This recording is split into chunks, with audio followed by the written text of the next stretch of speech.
Aujourd'hui, nous peindrons le portrait d'un garçon plein d'émotions et de joie. Nous allons peindre comme d'habitude avec des taches, format 40 par 50, pour la palette. Je mettrai la description en commentaire si besoin. Alors, nous commençons par les plus grandes taches. L'approche, comme je le dis toujours, est la plus simple. Si vous débutez dans le portrait, c'est le schéma de travail le plus simple, on peut dire. On commence par la silhouette. Je commence à remplir, voilà. Bon, je prends simplement de l'orange, du jaune et du rouge. Peut-être qu'on peut ajouter un peu de marron pour le salir un peu.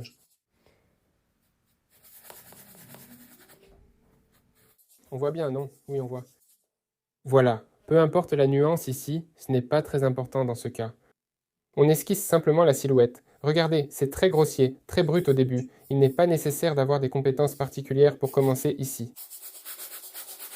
Première étape, quand on aborde la personne, en passant des tâches à l'individu et à l'enfant, tout le monde peut le faire à 100%, quel que soit le niveau de compétence. Si on n'a pas peur, si on ne se prend pas la tête à propos de ce qui est bien ou mal, il suffit de travailler à partir des tâches. J'ai trouvé la silhouette. Ensuite, je trace les épaules. Si vous avez des difficultés même à cette étape initiale, divisez la toile entière, c'est-à-dire partagez chaque côté en 3 parties, et faites de même sur la photo que vous reproduisez, marquez-la aussi entière. Si vous avez le même format de composition, la même position, avec le visage et les épaules, il ne sera pas difficile de trouver la taille de la tête, c'est-à-dire à peu près où et quelle sera sa dimension. De plus, si vous avez fait quelque chose de travers, vous pourrez toujours déplacer un peu dans un sens ou dans l'autre, c'est ce que je vais vous montrer maintenant. J'ai rempli la silhouette du personnage et je vais remplir l'arrière-plan. En fait, la toute première chose que je fais, c'est de recouvrir la toile blanche, car elle gêne la perception des rapports de tonalité, puisque par rapport au blanc, toutes les couleurs paraissent plus foncées, et le cerveau résiste à assombrir, il a peur. Pour cela, il faut recouvrir la toile pour que le blanc ne gêne pas. Et alors, eh bien, on recouvre la toile, naturellement, on essaye tout de suite de respecter les couleurs, les tons, comme ils sont. Mais en principe, j'aime bien le fond tel qu'il est sur la photo. Je vais le faire maintenant. J'ai là-haut un vert foncé, je vais le faire tout de suite. Ouais. On mélange avec une consistance plus liquide au début et des couleurs plus sales. Il est plus facile de passer à des couleurs plus propres, salir tout ensuite sera un peu plus difficile, ou assombrir sera plus difficile, donc on fait plus sale, plus sombre au début. J'ai envie de passer directement aux cheveux, je prends tout de suite du marron et je sépare les cheveux de la tête, enfin, plutôt du visage. En principe, je prépare l'ombre avec du marron rougeâtre et place l'ombre en bas. On peut aussi recouvrir les vêtements. Ici, j'ai mélangé du bleu. Tant qu'il y a des écouteurs ici, je peux... Mais je ne sais pas encore si je vais les faire. Pour l'instant, je ne les esquisse pas. On peut encore assombrir le bas.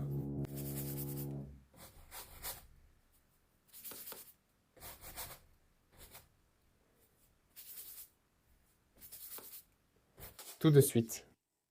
Si vous voyez qu'il y a des couleurs très foncées quelque part, essayez tout de suite de les trouver pour éviter que tout soit trop pâle. Il faut tout de suite les ajuster. J'assombris aussi le haut. Dès qu'une relation tonale existe, tout devient plus facile à percevoir. Ici, on a de l'asphalte. Globalement, ça me convient. Il est très bien gris. Ça va parfaitement ici.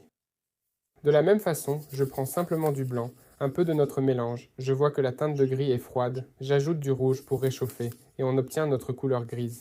On essaie. Celui-ci est plus foncé et froid. On pourrait ajouter un peu de jaune. Je prends plus de blanc, de jaune et de rouge. C'est-à-dire que je le transforme en une couleur chaude, un gris avec une nuance chaude. J'essaye. Bon, dans l'ensemble, ça va. Ça ira. Je l'ai fait plus liquide. J'ai tout couvert. Une consistance liquide, au début, nous permettre d'appliquer plusieurs couches en une seule séance sans qu'elles interfèrent. Et, en conséquence, ils sèchent rapidement. Voilà. Là, en fait, on a déjà une sorte de base. Il vaut mieux ne pas laisser ces bords blancs, recouvrez-les tout de suite. Mieux vaut déborder un peu sur les vêtements ou sur le fond, Ainsi, il n'y aura pas de zone non couverte et l'image restera uniforme. J'ai tout un peu mélangé ici. Ne vous attachez pas à la précision au début. Pour l'instant, nous n'en avons pas besoin. Il reste peu à couvrir, puis ce sera fini. Du bleu par ici. Ici aussi. Voilà, là on a la base. Au fait, ce pinceau que j'utilise, c'est un Spalter 40. Donc, taille 40, soit 4 cm. Donc, j'essuie le pinceau pour enlever les teintes froides. Et avec ce même pinceau, en principe, il est déjà un peu trop grand pour le visage, mais tant que j'ai la possibilité d'utiliser le pinceau le plus grand possible, je le fais. Ce n'est déjà plus confortable, il ne rentre pas, même dans les grandes taches. Prenez un pinceau plus fin, observez les creux des yeux.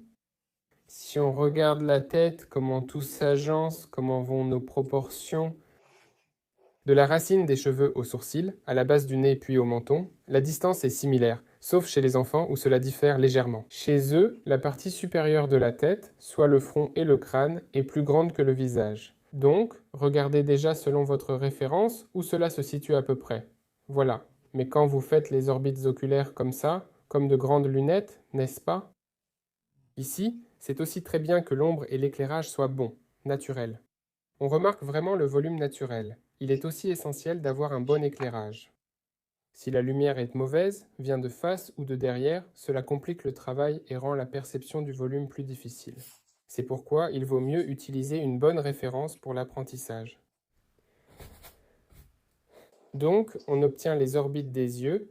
J'ai esquissé un peu l'ombre sous le nez. Ici, on a la bouche, ici une oreille, et là, une autre oreille. Voilà, on a déjà quelque chose dans l'ensemble grâce à ça, à la forme, aux proportions. Comment on avance? On continue. Je prends un pinceau plus petit et il me manque encore des couleurs foncées. C'est-à-dire que nous procédons par contraste ou à travers le contraste.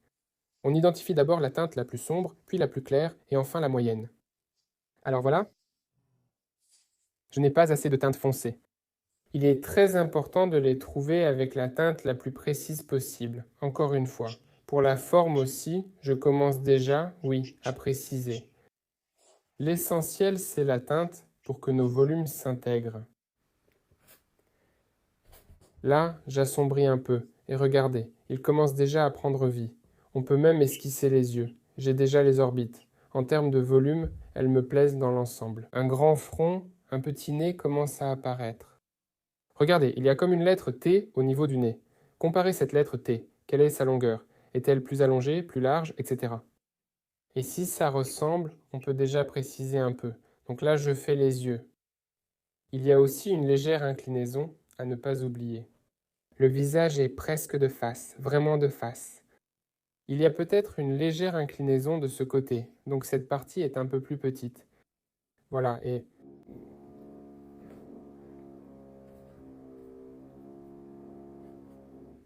de ce point de vue, la référence est assez simple. Il n'y a donc pas d'angle compliqué. C'est pourquoi, encore une fois, pour l'apprentissage, ne choisissez pas de référence compliquée. Il faut qu'elle vous soit compréhensible, concernant l'éclairage, les volumes, la forme de chaque élément, etc. Alors, ici, en principe, j'aime bien le fait qu'il ait des écouteurs. Je vais probablement esquisser ces écouteurs maintenant. Ils servent d'accessoires et ajoutent de la couleur. Donc, je pense que je vais les faire. Voilà, ça va quelque part ici. Ici, je vais le marquer tout de suite. Avec ce même pinceau, je prends la couleur foncée juste avec la pointe pour ne pas le salir entièrement. Je recouvre, je mélange un peu de bleu là-dedans et je trace notre écouteur. Le deuxième, on a juste ici.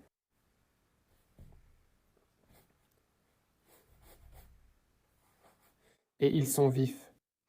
Je crois que mon plus gros pinceau n'est pas très sale. Ils sont de couleur vive. Pour l'instant, je vais juste mettre une couleur claire, juste pour montrer sa forme.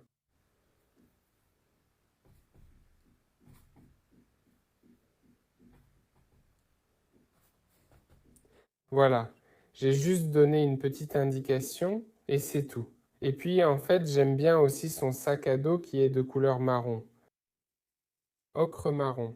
Je vais le mettre aussi, c'est juste pour ajouter de la couleur. Donc une fois qu'on a à peu près décidé où chaque chose est placée, on peut déjà apporter un peu de nuance. Pour l'instant, j'ai ce pinceau dans cette couleur brun orangé. Je vais sans doute l'ajouter tout de suite au portrait. C'est-à-dire, on obtient ce ton moyen. Ici, je l'ai fait trop clair. Je couvre. Regardez, les parties latérales de la tête, du visage, elles s'assombrissent. Et nous devons donc les assombrir. Ici, le ton est même un peu froid. Tout est bien visible chez moi, n'est-ce pas? Il y a même un peu de violet ici. Regardez, je vais maintenant vous montrer pour l'apprentissage. Enfin, je pense que je vais tout de suite ajouter des tons froids. Pour l'apprentissage, je montre d'habitude tout en ton chaud, puis on ajoute les tons froids. Aujourd'hui, je vais probablement vous montrer comment je fais, en principe, maintenant. C'est-à-dire que si je vois une nuance froide, j'essaie déjà de tout ajouter tout de suite. Et si je veux, par exemple, un portrait coloré, plus abstrait, alors je mélange tout de suite beaucoup de couleurs différentes. Je vais probablement vous montrer ça maintenant. Parce qu'en général, je vous ai déjà montré. Je prends un pinceau plus petit. J'ai précisé le coup. J'ai tout de suite précisé ça ici aussi. Ce n'est pas le col, mais le fil des écouteurs. Juste comme ça.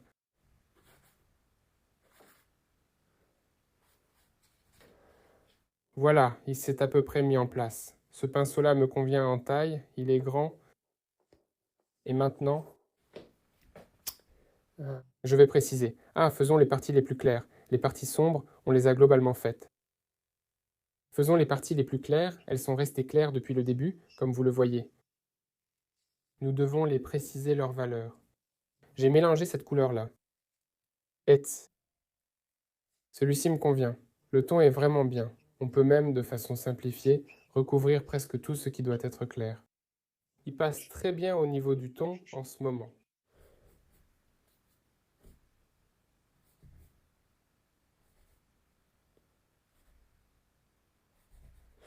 Là où je veux mélanger un peu, estomper légèrement, je passe doucement avec la pointe du pinceau. Et du coup, il s'estompe avec la forme ou la couleur précédente.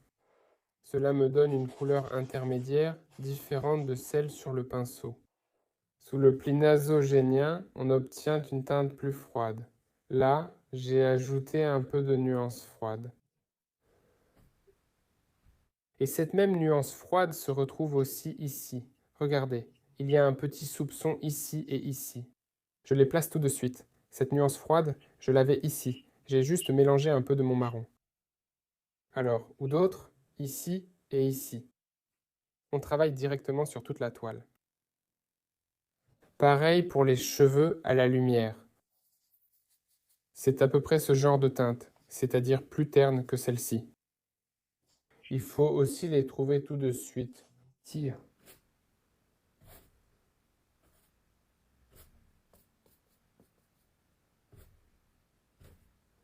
Le voilà qui apparaît petit à petit. Combien de temps s'est écoulé? 12 minutes, peut-être 13, et notre image commence déjà à se révéler. Qu'est-ce qu'on fait ensuite? J'affine doucement. Je vais essayer avec ce même pinceau, même s'il est un peu trop gros pour les détails. Comme je vous l'ai dit, on travaille autant que possible avec un gros pinceau. Tant qu'on en a la possibilité. Cela donne beaucoup de vivacité, si je puis dire, au tableau. Et on ne s'attarde pas sur des petits détails dont on n'a pas encore besoin pour l'instant. Je place les yeux, les perles. Alors, regardez, je plisse les yeux et je regarde la taille. Ils se ressemblent ou pas? On peut aussi s'éloigner et regarder de plus loin, parce que c'est un moment important. Bon, c'est clair qu'on pourra toujours tout corriger après. Mais c'est justement la construction de ces points principaux. Des points importants. Il faut essayer de les placer correctement. Si on se trompe, on pourra toujours les déplacer. Le cerveau nous le dira, car dès qu'il voit des taches, il distingue ce qui est précis ou non. Plus on avancera, plus le cerveau verra précisément ce qui ne va pas ou ce qui va. Alors, j'ai eu envie d'ajouter un peu de vert ici. Je vais l'ajouter tout de suite. Je vais même prendre un vert vif maintenant. Ajoutons des couleurs vives que l'on pourra adoucir ou retirer plus tard si nécessaire. Mais pendant le processus, essayez d'expérimenter. Il faut absolument les ajouter. Sinon, une fois que tout sera terminé, il sera difficile de le faire. C'est comme si on avait peur de tout gâcher ou quelque chose comme ça. Tant que rien n'est encore défini, ajoutez-les sans hésiter. Testez plusieurs nuances. Si cela ne vous plaît pas, vous le saurez vite. Voyez, au début, quand on ajoute une couleur. Et aussi vive que ça. Il peut sembler déplacé ou laid. Ne l'enlevez pas trop vite. Laissez-le vivre sur la toile car il est seul pour l'instant. Sans le soutien de couleurs similaires, il semblera étranger. Ensuite, quand nous allons, le soutenir avec des couleurs similaires à côté, il aura déjà un aspect complètement différent. Donc, ne vous précipitez pas pour enlever toutes ces petites taches.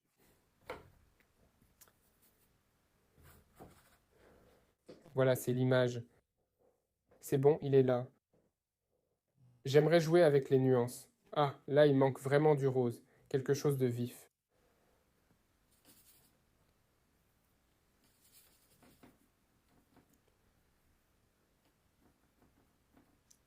Un rose vif. On en ajoute, mais pas partout. Les lèvres vont bien ensemble désormais.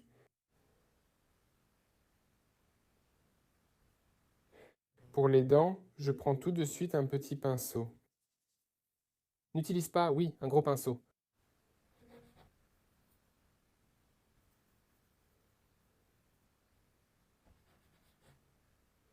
En bas, la base est claire et vers les bords, c'est déjà plus rosé, ça part un peu dans l'ombre.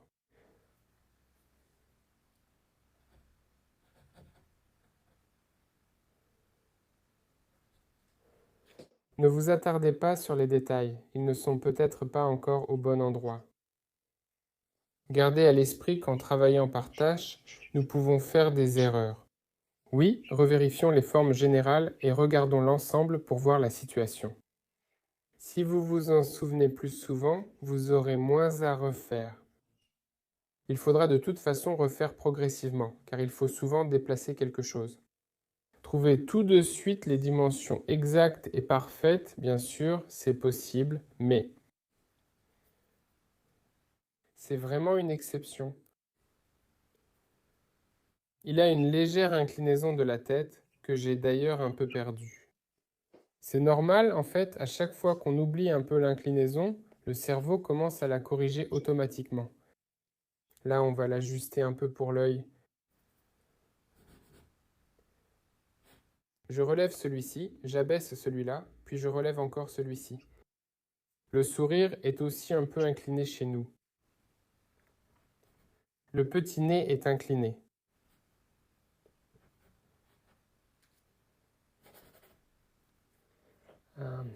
Le menton, on y arrive, c'est la toute dernière étape à laquelle on s'attaque. En termes de taille, il est aussi un peu trop grand pour l'instant, mais ça se corrige facilement. Je mélange encore un peu de notre gris et j'enlève l'excédent.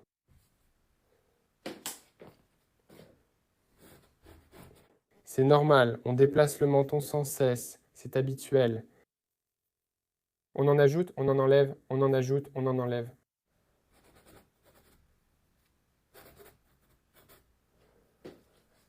Alors, a-t-on une inclinaison ou non? Je n'arrive pas à voir. J'essaie encore de l'incliner. On incline un peu plus les lèvres, non?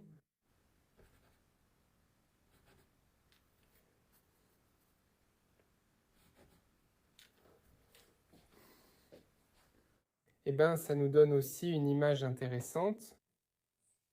Alors, regardez, les oreilles vont pratiquement jusqu'au sourire. Donc ici, j'ai bien fait. Cette oreille, elle va un peu plus haut, juste ici.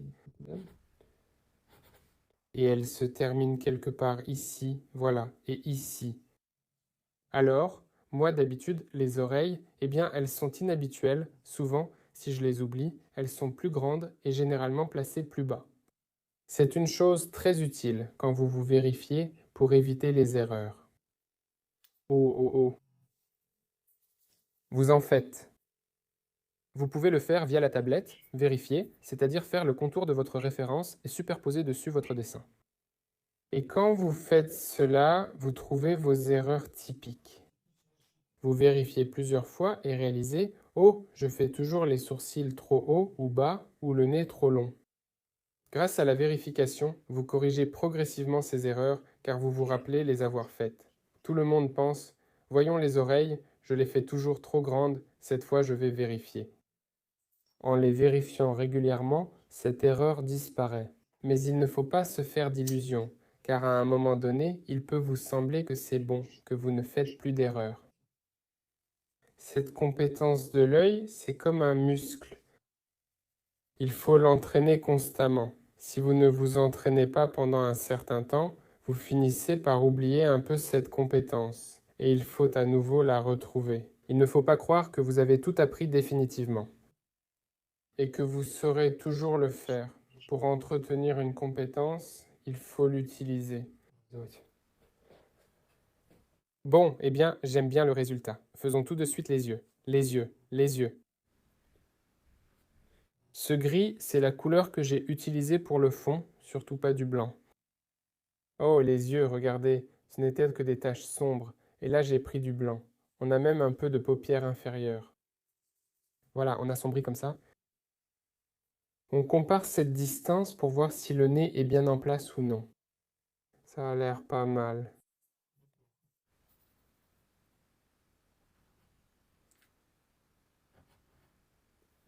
Voilà. Marron, rouge. Et nous précisons encore la forme des yeux. Donc d'abord, on trouve ceci, le nôtre.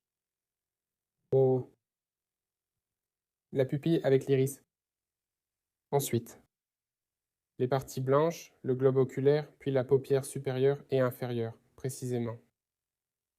Je ne me précipite pas vraiment pour détailler maintenant. Vous ne devez pas oublier que vous pouvez ne pas le placer exactement au bon endroit pour l'instant. Pour l'instant, j'essaye simplement de les poser par touche.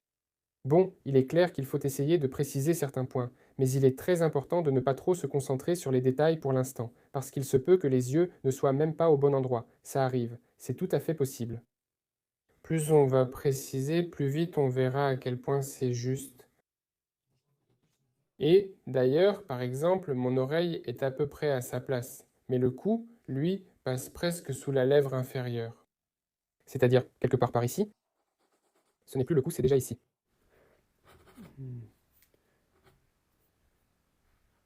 C'est presque l'épaule qui commence ici. Et ici, l'écouteur est beaucoup plus grand pour nous. Voilà.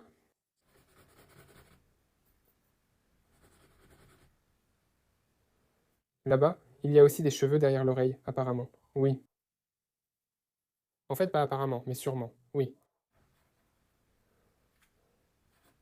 Il semble maintenant que cette partie corresponde.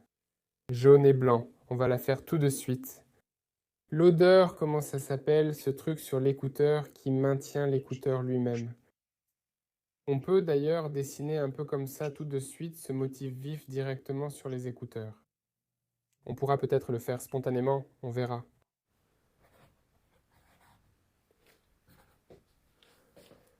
Alors, je suis resté bloqué avec le petit pinceau. On peut prendre un pinceau de taille moyenne comme celui-ci. Et avec celui-ci déjà, on peut déjà travailler les petits détails avec. Je prépare une couleur pêche vive et saturée. Jaune, blanc, rouge. Vraiment super, vraiment pur, tant que le pinceau est propre. Et j'ajoute et je regarde où ça me convient. Ici, pas mal. Ici, eh bien pas mal non plus. Il ne faut évidemment pas ajouter trop de la même couleur partout. Maintenant, je rends la couleur plus claire.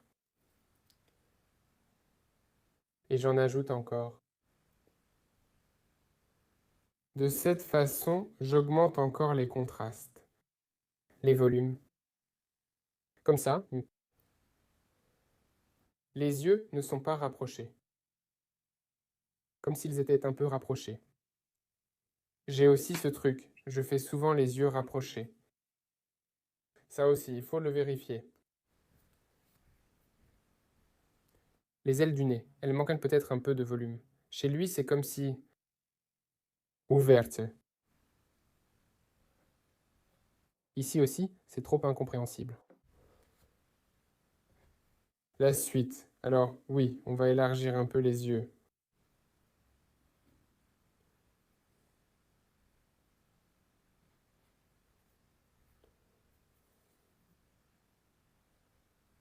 La distance.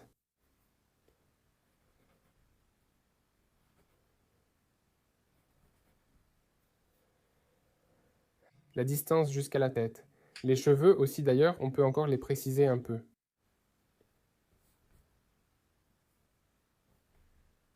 Parce que très probablement, il faudra maintenant enlever un peu le surplus avec le fond.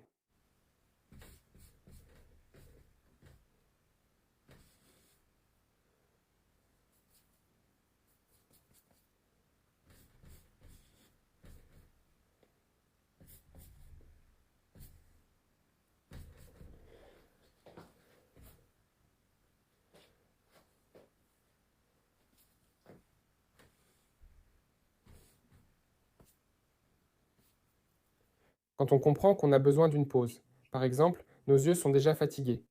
À la fin, pour apporter une dernière touche, nous pouvons faire ce qui ne demande pas trop d'effort, ni de précision visuelle, ni rien de tout cela. C'est-à-dire, par exemple, on peut rafraîchir un peu le fond. Ce n'est pas difficile à faire, peu importe notre état. Eh bien, les pauses, c'est quelque chose de super important. Pour regarder avec un regard neuf. Sinon, vous risquez de torturer votre tableau alors que vous êtes simplement fatigué et ne voyez plus ce qui se trouve où. Je vais faire une petite pause. Dès que je reviens, certains éléments deviennent tout de suite plus clairs. Commençons la deuxième étape. L'étape de clarification. Donc j'ai fait une petite pause, je me suis reposé. Et en général, on voit certains détails que j'aimerais corriger. D'abord, le visage est un peu large en ce moment. Je vais l'affiner un peu. La tête semble un peu trop grosse. Nous allons corriger cela maintenant, en commençant par l'essentiel. Par exemple, je vais raccourcir un peu les cheveux. Et ce côté-là aussi, globalement, ça semble bien. On peut laisser ainsi. J'aimerais rendre ce côté un peu plus étroit. Il y a trop d'espace ici. Ici, ce n'est pas mal. Le menton, ça va dans l'ensemble.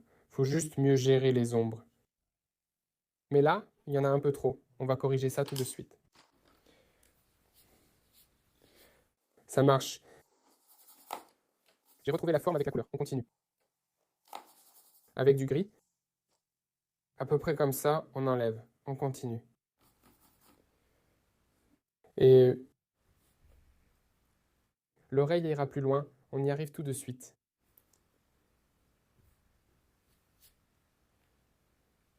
Pour trouver souvent cette limite, on peut enlever l'excédent, puis on continue. Comprendre où nous en sommes. Cette limite, donc on prend plus.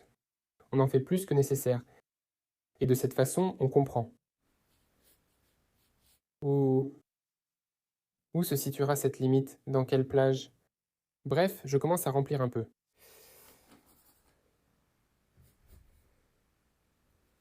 Le cerveau commence à se déconnecter, c'est normal. En cours. J'ai un peu affiné le visage. De ce côté. Mais ce n'est pas grave. Ça a l'air pas mal. Alors, les yeux, un peu. Ah, c'est déjà là. Le nez, un petit peu. Il semble que c'est nécessaire. Déplacer ici, le mettre en valeur. C'est bien comme ça. Donc là, petit à petit, on précise simplement. De façon systématique, on améliore tout. Pour ce qui est des dimensions, pour les formes, tout va à peu près bien. Il ne nous reste plus qu'à Pas au final, au niveau du ton. Et puis, les nuances. Les dents peuvent être plus blanches. Je n'agrandis pas encore la photo, mais parfois on pourrait déjà le faire. Regardez ce qu'il y a dans les détails, parce que ça arrive. Tu dessines quelque chose, et puis après, tu agrandis. Et là, il s'avère que c'est autre chose, c'est-à-dire que tu vois certaines tâches. Et tu ne les comprends pas telles qu'elles sont. Vous voyez, un truc comme ça. D'accord. J'ai envie de m'en éloigner, de créer un contraste, travailler un peu le fond. Me changer les idées.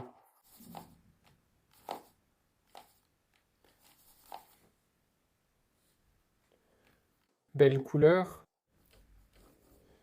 turquoise, un peu de jaune. Bien que je pense qu'il y ait aussi, avec un peu de rose aussi, ce sera magnifique. Avec du rose, je trouve ça pas mal.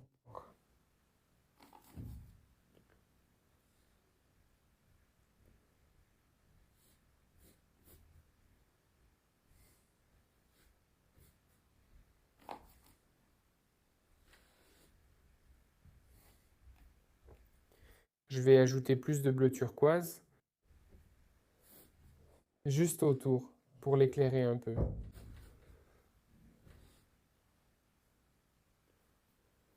Et on peut aussi accentuer un peu plus le pli de la lèvre.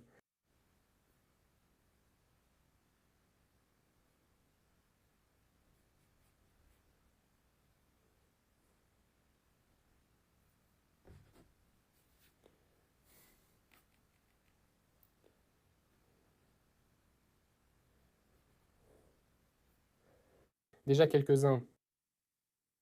Et aussi des détails. Cela se manifeste des choses subtiles que je n'avais pas remarquées là-bas. Par exemple, des coins assombris.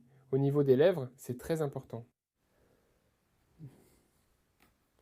Des éclaircissements à certains endroits, ce qui transmet mieux le volume. Ici déjà, il n'y en a pas vraiment. Eh bien, tout est important, mais en même temps, le volume principal est déjà là. Ces choses-là sont déjà faites. Peu visibles, qui, petit à petit, forment le tableau, mais prises séparément, elles passent inaperçues.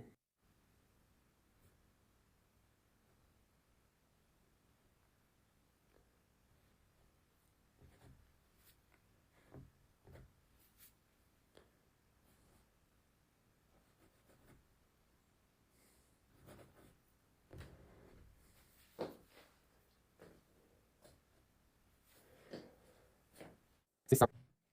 Eh bien, un petit peu ici. Ça commence à se voir. J'aimerais encore ajouter quelques touches froides. Peut-être même du bleu clair. Je vais essayer maintenant.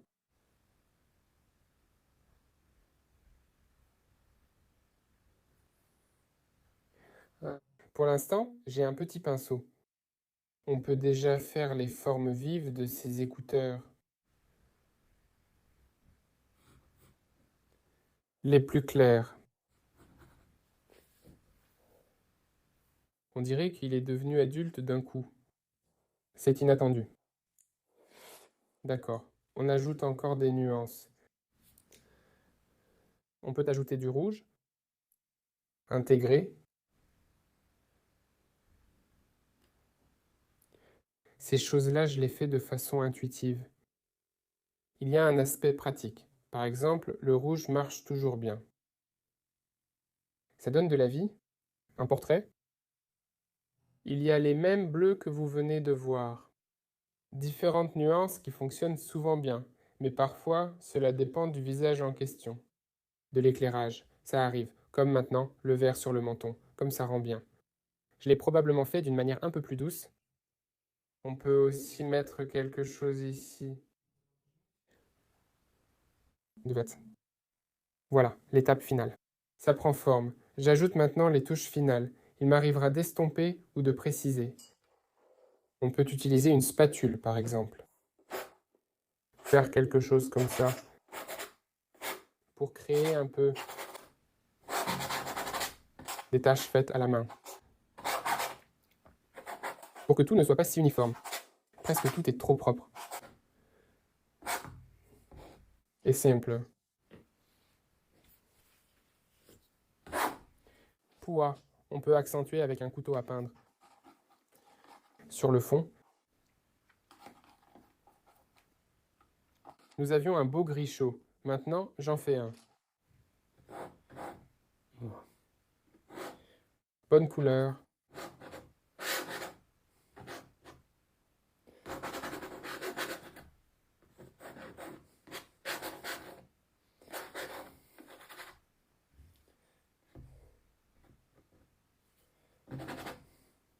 La suite. Ajoutez encore un peu de couleur plus claire sous le nouveau globe oculaire. Ne vous précipitez pas à éclaircir le globe oculaire. Il vaut mieux le rendre un peu plus foncé que trop clair. Sinon, il paraîtra plus clair. Tout de suite, ça attire l'œil de façon artificielle. Des reflets. On le fait.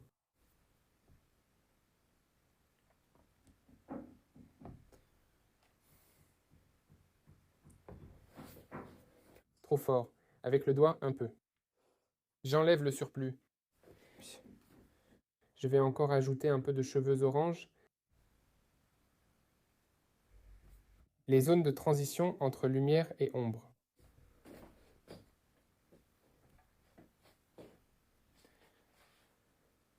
Voilà. Je pense qu'il est assez fort. Maintenant, la suite. On va s'arrêter là-dessus. Donnez votre avis en commentaire sur ce format. Et bien sûr, posez vos questions. Je serai ravi d'y répondre. Voilà. Eh bien, pour toute question, je mettrai un lien vers mes coordonnées. Vous pourrez toujours me trouver. Écrivez-moi. Bonne chance. Nous avons des reflets qu'il faut éclairer. Merci pour tout.